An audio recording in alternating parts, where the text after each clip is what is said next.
there is a silent war unfolding within the minds and spirits of our society. Young and old, rich and poor, black and white.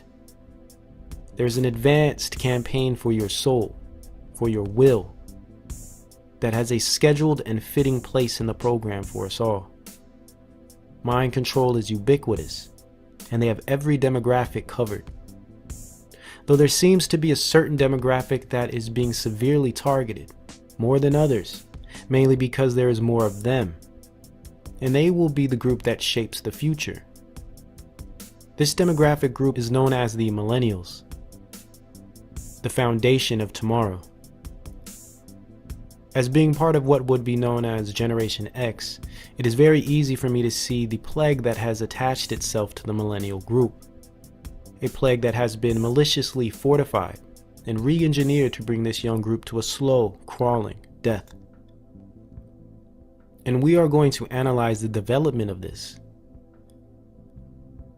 We will look at the numerous designated groups and archetypes within this culturally created demographic. And of course, as always, we will dig into the history of culture creation and its methods of designing the future by destabilizing the youth through corruption and methodic media conditioning. From the creation of the teenager in the 50s with films like Rebel Without a Cause and the introduction of blue jeans, to the CIA-funded and designated hippie counterculture of the 60s and 70s, the androgynous new wave genre of the 80s, and more. All leading up to today, where they have finalized their plan and designed a generation of individuals programmed to self-destruct. There's a war on millennials, and it's time that this war is put into perspective. To begin, let's do a recap on what the roots of culture creation are and where the manipulation of society originates. For one of the earliest examples, we can start with Plato and his work, The Republic, where he describes a central power elite running a society by using trauma, symbolism, and dramatics in theater and music, similar to the bread and circuses of Rome, which could lead us right to the circus theatrics of the professional con man P.T. Barnum, who introduced culture creation through showmanship and hoaxes. And of course, that would lead us to the father of culture creation and propaganda, Edward Bernays, whom, with the guidance of his uncle Sigmund Freud, single-handedly changed society.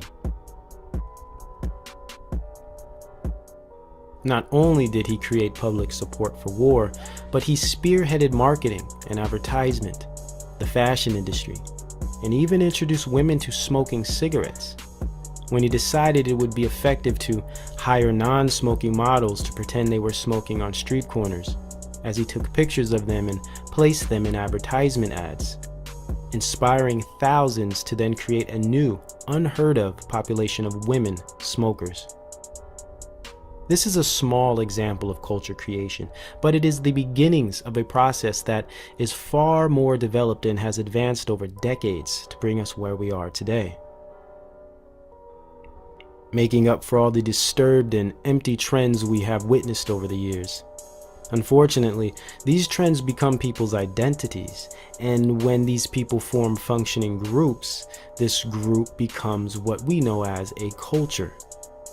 The ideas of Freud and Bernays would be passed down and absorbed by European intellectuals and thinkers who would then form powerful think tanks that had backing from sources like the London Elite, the American Jewish Committee, Ford, and Rockefeller Foundations. These think tanks were the Frankfurt School, the Brookings Institute, and the Esalen Institute, to name a few. Under the direction and tutelage of the Tavistock Institute, Fabian Society, and the OSS, of course. Though none of this could have been accomplished without the minds and influences of the elite agents Aldous Huxley, Timothy Leary, Alfred Kinsey, Gordon Wasson, Margaret Mead, and Gregory Bateson. Though many others play key roles, these individuals stood out in terms of the slow debilitation of an American society and cultures of the world. Okay, so we are familiar with the powers behind culture creation, and let's remember all forms of mind control, predictive programming, MK Ultra, lesser magic, all these concepts are mere sections within the broad spectrum of culture creation, and aims to create a transient and dualistic new world culture. In order to succeed in this, the elite powers must destroy two things. These are the God-ordained family unit and Christian faith. This is why it is very important to understand that all those who are agnostic, atheist, or non-believers in Christ are convenient agents for the New World agendas. How is this so? Well, these groups and schools of thought are promoted and accepted in the elite plans because they all pose threats to the order and design of the Most High God. And they're aware of this. This cannot be disputed. Let's look at some simple ways these think tanks and financial foundations have joined to slowly destroy the family unit. We could look at a servile public education system, for instance, and kindergarten programs, which render void the influence of parents over their children's learning and development.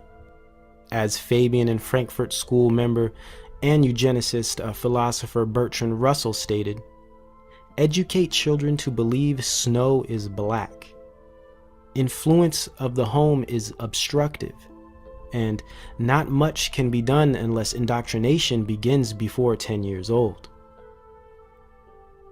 In addition to a servile and binding education system, we find government institutions like social working, counselors, and Planned Parenthood, which replace family guidance and support, making the state into the new family and authority over the child or adolescent.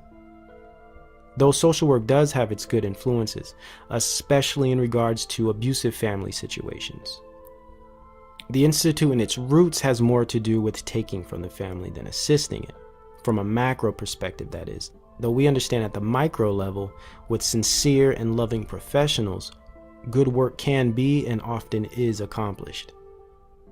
Though the most effective weapon in destruction of the family unit takes its place in entertainment, it plays on the carnal modes of youth and young adults, which are in their undeveloped stages.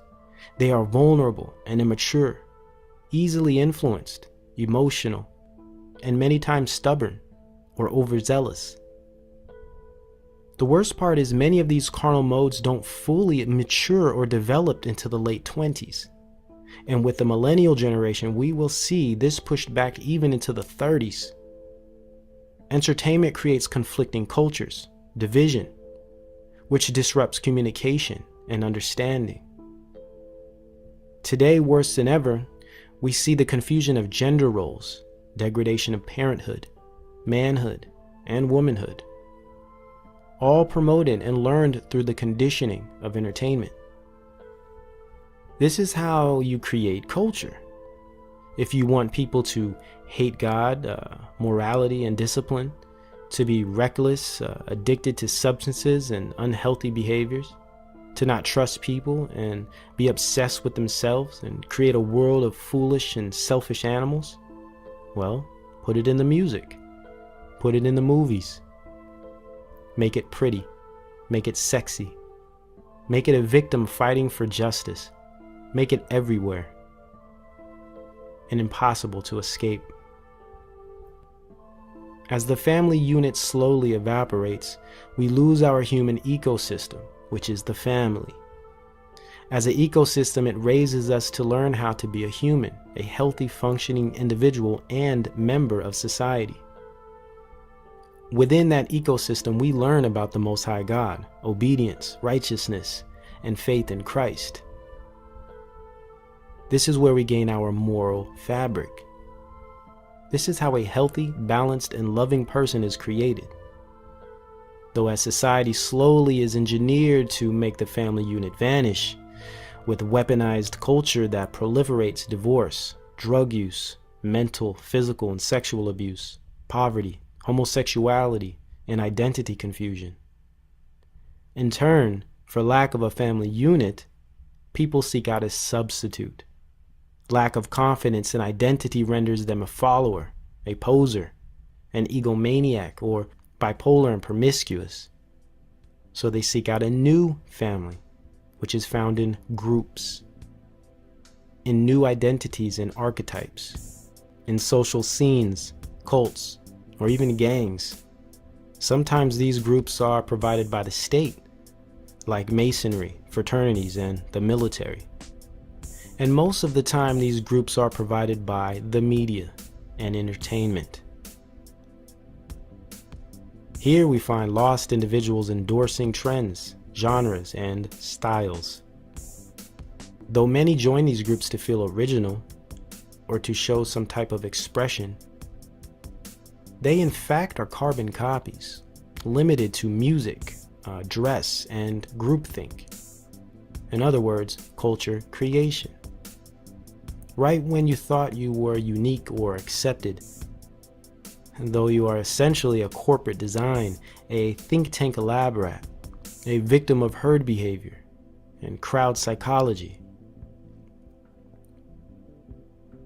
Bricks in the wall of the popular mind, divided in its designated areas with specific attributes, all in the guise of individuality and the feel of being rare. It is all very fascinating, yet somber. With all that being the case, it should come to no surprise when one discovers the music industry and entertainment agencies are directly connected to government intelligence and corporate interest groups. It's publicly documented that many leading Hollywood production companies are debriefed by the Pentagon and have CIA agents liaisons as part of production staff. Chase Brandon is a good example of one of these liaisons. Films and scripts cannot and will not be approved without proper intelligence management. Viacom, Time Warner, Sony Music Group, Universal Music Group, even Google, all CIA and Pentagon managed. Any source that reaches millions of people with messages gets controlled and compromised, period. From the CIA operative and Frankfurt School guru Theodore Adorno's handling of the Beatles, the beginning of the psychedelic drug culture through Agent Gordon Wasson with the infamous Time Life magazine cover story of 57, which is a Skull and Bones publication under Henry Luce, to Gloria Steinem, the openly admitted CIA operative who spearheaded the controlled feminist movement.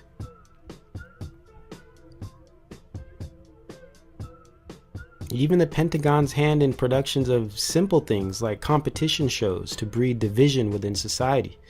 Shows like Survivor, Hell's Kitchen, Cupcake Wars, Cutthroat Kitchen, and many, many others.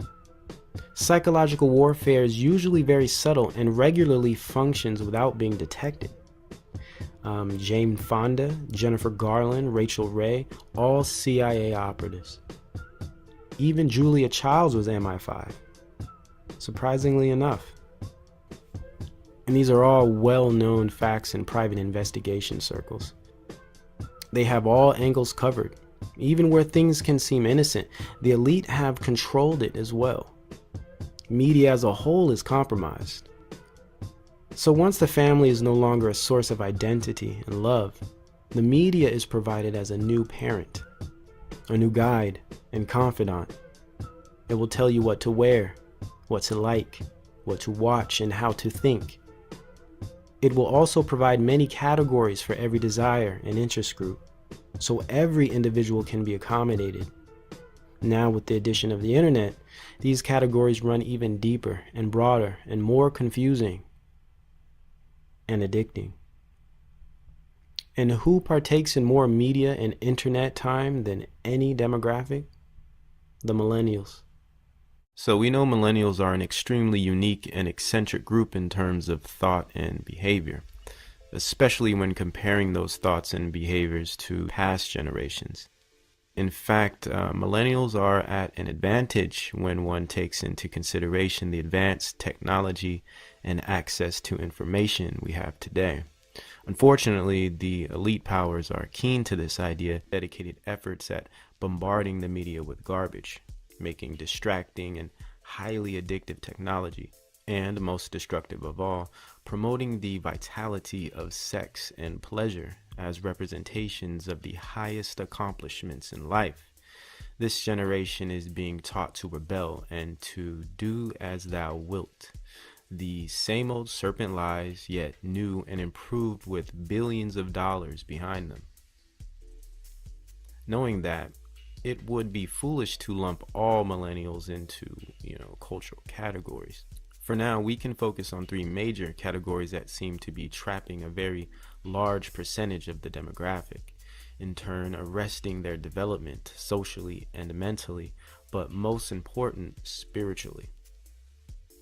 Before we get into these groups, let's remember they are not exclusive to millennials. Many of us Generation X kids are lumped in, and many Generation Z kids are being added to the list at an alarming rate at that. But let's continue.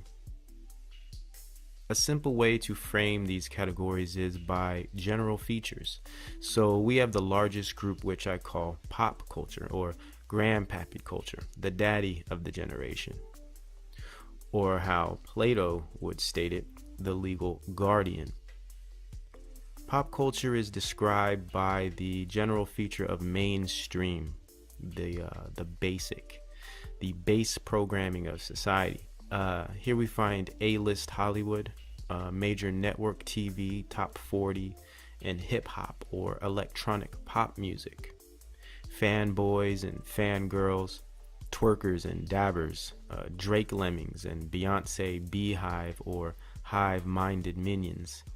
This category of culture creation is the corporate interest, prison industrial complex, and new left epicenter. Mind control at its highest level, basically.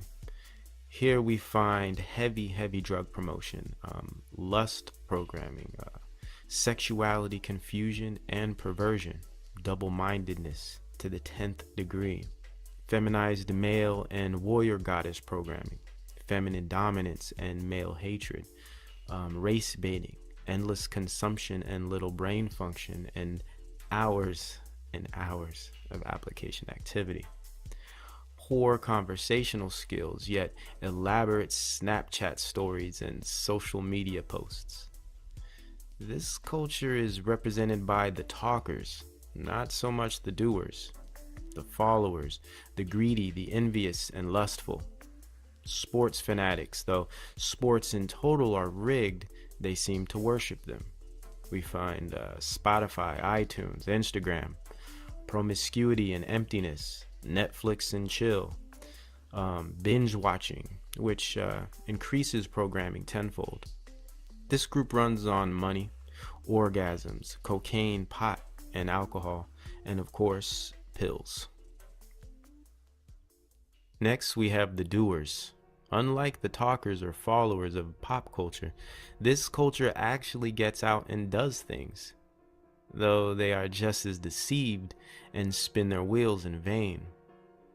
This is the modern counterculture. Though it is wide in its range and has many subdivisions and offshoots, we will focus on the majority. One could look at this counterculture as being the hipsters.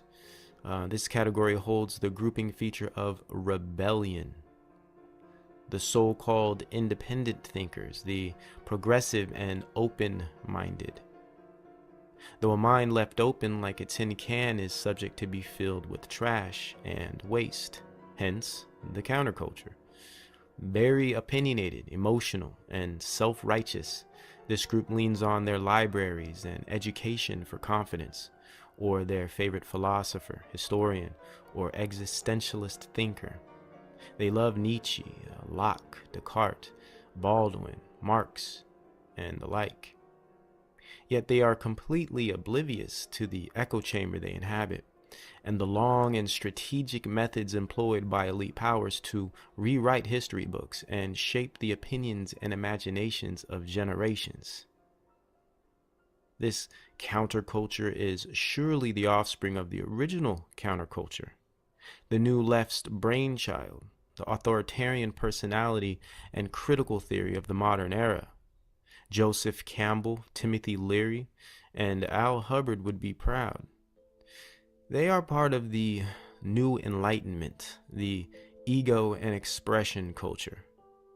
Here we find the formers of social movements, black consciousness organizations, social justice warriors, rabid feminists and gay rights activists out for blood, not equality, delusional animal rights activists and vegans, or test tube babies of the Club of Rome, UNESCO, and the World Wildlife Federation, New World Order proxy warriors.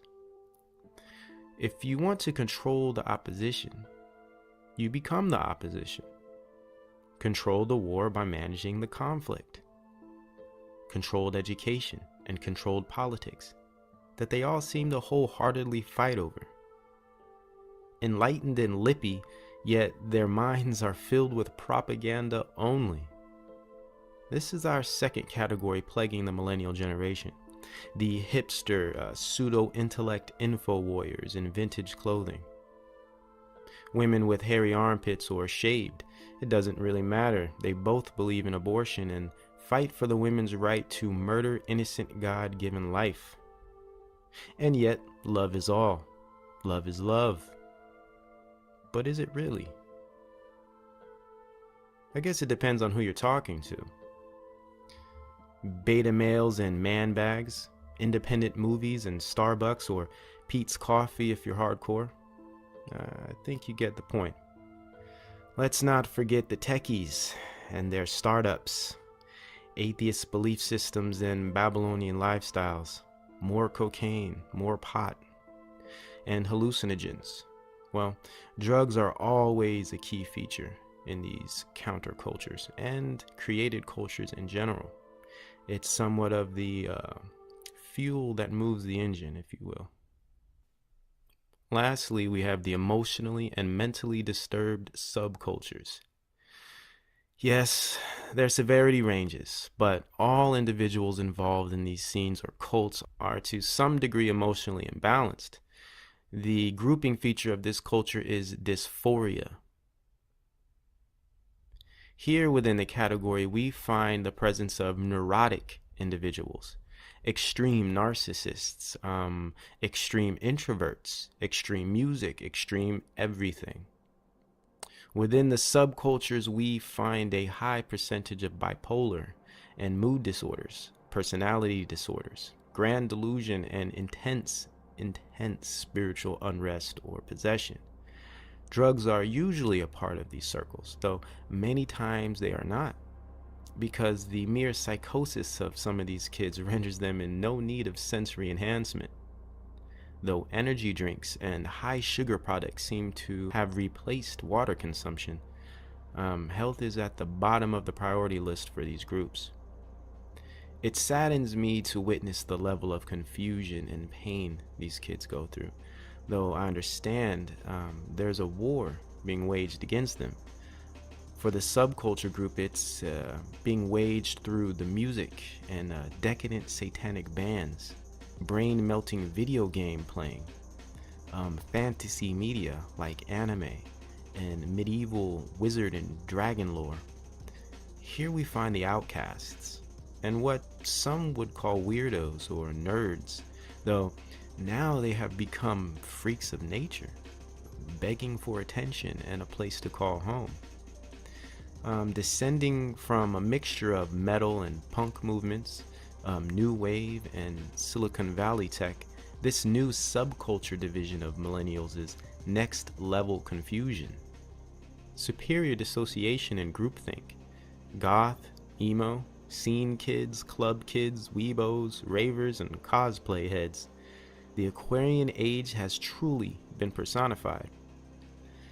As the most disturbing factor and revealing of the lost state we are in is the circle within this subculture called otherkin, the next step in identity psychology, where kids are now identifying as something other than human, like animals, plants, and even demonic creatures. And there is a huge movement for these otherkin Millennials. These subcultures tend to have most activity and communion on Tumblr, the most depraved application in the MK Ultra tech program. Snapchat and Instagram are popular as well, and online gaming is also a haven for the subculture. This dysphoric millennial group is by far the most severely affected culture by MK Ultra mind control. By use of drugs, technology, and debasing music, these poor kids have completely lost their minds. I think they can guess I'm a little bit different. Wearing a collar, a tail, my personal preference. So people don't want to be seen as any different. They want to fit in. But I've given up on fitting in. My name is Laura, and I believe that I am spiritually and mentally a wolf-dog hybrid. It's a very spiritual thing for me, so I am a wolf. To chew things if I'm stressed, but most of the time I'm pretty normal. So from the millennial pop culture, counterculture, and subcultures, we can see the level of distraction and confusion that is being placed on the largest and most influential demographic in the nation. Strategic programs have been developed for these groups to submerge themselves in. Things like Vivo, Twitter, WorldStar, Vine, BET, and Snapchat have literally replaced reality with weaponized media. Yet we are taught these are signs of technological growth and social progress. If we only understood that mainstream music technology has been designed to create a debased culture. As Aldous Huxley stated, melodies ingrain themselves in the listener's mind. Setting information to melodies gives them power and programmability. People will adopt their behaviors from entertainment through learning. With the addition of fashion, you include the self-conscious factor, or ego recognition. This is why we see uniforms accompanying a type of music. This consolidates the culture, the thinking and perspective. Same brands, same fits, styles, trends, same slang terms. This is groupthink. And social media and hashtag technology has only increased the programming of this concept. They produce and sell image, the ultimate Bernaysian method of mind control. It's all about debasement. They can sell anything and create an entire culture from it. Drugs, violence, and blind arrogance, so they make drill music and trap artists available globally. Idolatry through celebritism or gods and goddess worship. They mix sex with music and drugs, and it becomes the new generation's milk. Just like the old sex, drugs, and rock and roll of the past, they roll out the same program, just an upgraded version, MK Ultra 2.0.